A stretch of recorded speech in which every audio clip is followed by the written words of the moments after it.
दिवसांपूर्वी माजी मंत्री एकनाथ खडसे यांनी भाजपचे नेते गिरीश महाजन यांच्यावर गंभीर स्वरूपाचे आरोप केले होते। एका पत्रकाराच्या हवाल्याने गिरीश महाजन यांचे एका IAS महिला अधिकाऱ्याशी संबंध आहेत असा दावा केला होता। खडसेंनी आरोप केल्यानंतर गिरीश महाजन यांनी खडसेंच्या नावाने आबरू नुकसानीची नोटीस पाठवली। या नोटिशीच्या माध्यमातून महाजन यांनी खडसे यांच्यावर कायदेशीर कारवाई करण्याची प्रक्रिया चालू केल्याचं म्हटलं जात आहे। पण या दोघांमध्ये असणारा वाद हा काही आत्ताचा नाहीये, बऱ्याच वर्षांपासून यांच्यात वाद असल्याचं पाहायला मिळतंय। एकेकाळी मुख्यमंत्री पदाच्या शर्यतीत आघाडीवर असलेले भाजपमधील ज्येष्ठ नेते पण सध्या शरद पवार गटात असणारे एकनाथ खडसे आणि आज त्यांच्या राजकीय आयुष्यातील सर्वात मोठा विरोधक म्हणजे भाजपचे सत्ताधारी मंत्री गिरीश महाजन। एकेकाळी एकाच पक्षातले सहकारी पण आज राजकारणातले कट्टर शत्रू झालेत। हा संघर्ष आजचा नाहीये तर खूप वर्षांआधीपासूनचा आहे आणि हाच वाद आता पुण्याच्या बुधवार पेठेपासून ते आबरू नुकसानीच्या दाव्यापर्यंत कसा येऊन पोहोचला, नेमका या दोन नेत्यांमध्ये वादाला सुरुवात कधीपासून झाली तेच पाहूयात आजच्या या व्हिडिओमधून। नमस्कार, मी प्रगती देसाई आणि तुम्ही पाहताय TOD मराठी।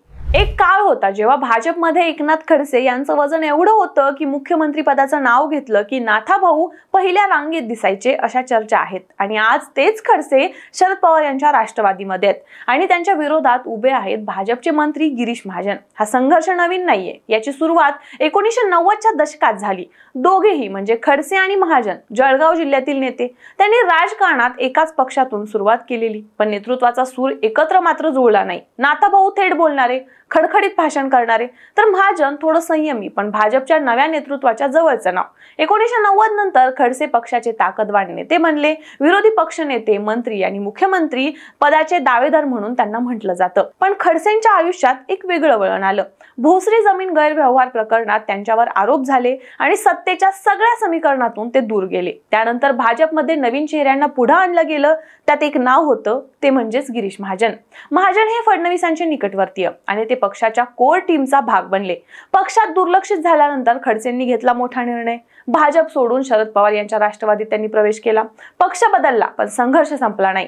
2000 सालानंतर हा संघर्ष अजूनच टोकाचा गेला होता आणि आजही हे दोन्ही नेते थेट एकमेकांवर टोला लगावत असतात।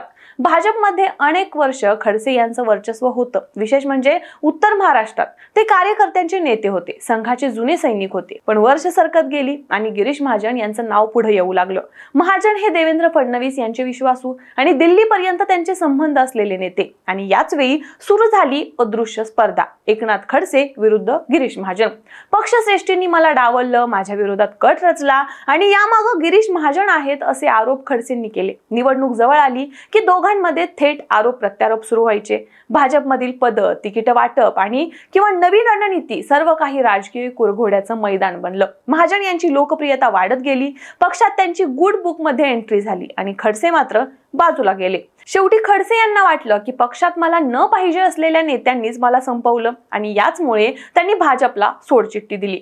भाजप सोडल्यानंतरही खडसेंच्या भाषणात महाजन यांचं नाव सतत चर्चेत राहिलं। सर्व आरोपांचे मूळ महाजन यांच्याकडे आहे, सत्तेसाठी त्यांनी मला संपवलं असे थेट आरोप खडसे करत राहिले। प्रत्येक व्यासपीठावर महाजन यांच्यावर टीका करण्याची एकही संधी त्यांनी सोडली नाही। एका गुरुने आपल्या खांद्यावरून शिष्याला राजकारणात उभं केलं, त्याला पुढे नेत राहिला, राजकारण शिकवलं, संधी दिली, स्थान दिलं, पण ज्याला मोठं केलं त्याच शिष्याने एक दिवस गुरुचाच पाय ओढला असं मत खडसेंचं होतं आणि तिथून हा संघर्ष पेटायला सुरुवात झाली। 2014 मध्ये भाजपला बहुमत मिळालं। महाराष्ट्रात सत्ता आल्यानंतर नाथाभाऊंना मोठं स्थान मिळालं, ते झाले राज्याचे महसूल मंत्री। राजकीय प्रवासातली ती सर्वोच्च टोकाची वेळ होती, पण त्या टोकावरून कोसळायलाही फार वेळ लागला नाही।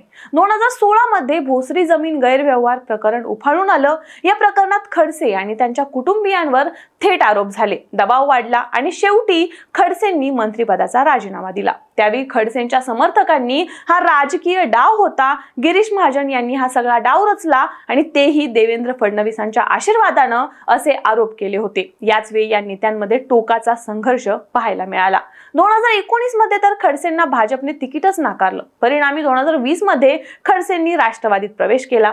2020च्या कोरोना काळात नाथाभाऊंना कोविडची लागण झाली, पण जेव्हा गिरीश महाजन यांनी एक विषारी आरोप केला। खडसे यांना खरं तर कोरोनामुळे नाही तर ईडीच्या भीतीमुळे हॉस्पिटलमध्ये जावं लागलं, हा आरोप खडसेंना चटकला। काही दिवसांनी गिरीश महाजन यांनाही कोरोना झाला, तेव्हा खडसे यांनीही तोच टोला परतवला। इथवर सगळं सहन झालं, पण नंतर या संघर्षानं मर्यादा पार केल्या. महाजन म्हणाले, खडसेंना ठाण्याच्या हॉस्पिटलमध्ये दाखवा. खडसे म्हणाले, महाजनांना पुण्याच्या बुधवार पेठेत दाखवा. आणि इथं राजकारण थेट वैयक्तिक पातळीवर उतरलं.